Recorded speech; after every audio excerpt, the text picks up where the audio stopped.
అతడి వయస్సు 25 ఏళ్లు. అతడి అమేయ ప్రతిభ అతన్ని యంగెస్ట్ బిలియనీర్ని చేసింది.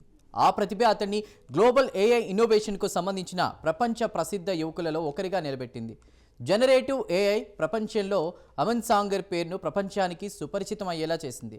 పెద్దగా సాంకేతిక పరిజ్ఞానం, డిగ్రీలు లేకుండానే ఇన్నోవేటివ్ థాట్స్తో బిలియనీర్ అయినటువంటి అమన్ సాంగర్ సక్సెస్ స్టోరీ ఇప్పుడు నేటి యువతరానికి ఎంతో ఆదర్శప్రాయం. ముందుగా ఓ పక్కా ప్లాన్ లేకున్నా తనలోని సాంకేతిక అంశాలపై ఆసక్తే తనను ఆ స్థానానికి చేర్చిందని చెప్తున్నటువంటి అమేయ్ సాంగర్ సక్సెస్ జర్నీ మీకోసం.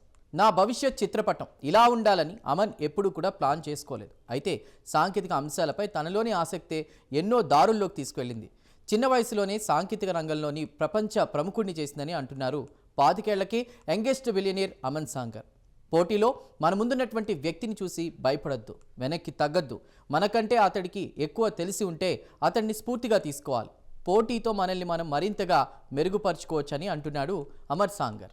ఇక ఓ బాటసారి మనలో ఒక అంశంపై ఆసక్తి ఉంటే అది ఒక చోట ఆగిపోదు, నాన్ స్టాప్గా ప్రయాణిస్తూనే ఉంటుంది. ఎన్నో దారుల్లో ఎన్నో విషయాలు తెలుస్తూ ఉంటాయి. అలాంటి ఒక బాటసారే అమన్ సాంగర్. వీడియో గేమ్స్ కంటే ఎక్కువగా కోడింగ్ అంటే అతడికి చాలా ఇష్టం. ఆ ఇష్టం అతన్ని ఎంతో దూరం నడిపించింది. సిలికాన్ వ్యాలీ వరకు తీసుకెళ్లి సాంకేతిక దిగ్గజాలను పరిచయం చేసింది.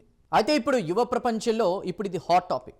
వెబ్ కోడింగ్ అనేది ఏఐ ఆధారిత సాఫ్ట్వేర్తో కోడ్ రాసే విధానం. పెద్దగా సాంకేతిక పరిజ్ఞానం, డిగ్రీలు అక్కర్లేదు. వెబ్ కోడింగ్కు సంబంధించి ఏఐ టూల్ కల్సర్ను రూపొందించి ప్రపంచ దృష్టిని ఆకర్షించిన అమన్ సాంగర్ 25 ఏళ్ల వయసులోనే బిలియనీర్ అయ్యాడు. కొన్ని సంవత్సరాల క్రితం వరకు ఎంతోమంది కాలేజీ కోడర్లలో అమన్ సాంగర్ ఒకరు. ఇప్పుడు మాత్రం గ్లోబల్ ఏఐ ఇన్నోవేషన్కు సంబంధించి ప్రపంచ ప్రసిద్ధ యువకులలో ఒకరిగా పేరు తెచ్చుకున్నాడు. జనరేటివ్ ఏఐ ప్రపంచంలో అమన్ సాంగర్ అనేది సుపరిచిత పేరుగా మారిపోయింది. ఎనిస్పియర్ సహ వ్యవస్థాపకులలో 25 సంవత్సరాల అమన్ ఒకరు. అయితే 14 ఏళ్ల వయసులోనే కోడింగ్ మొదలుపెట్టిన అమన్ ప్రోగ్రామింగ్, ఆర్టిఫిషియల్ ఇంటెలిజెన్స్కు సంబంధించిన విషయాలపై ఆసక్తి ప్రదర్శించేవాడు.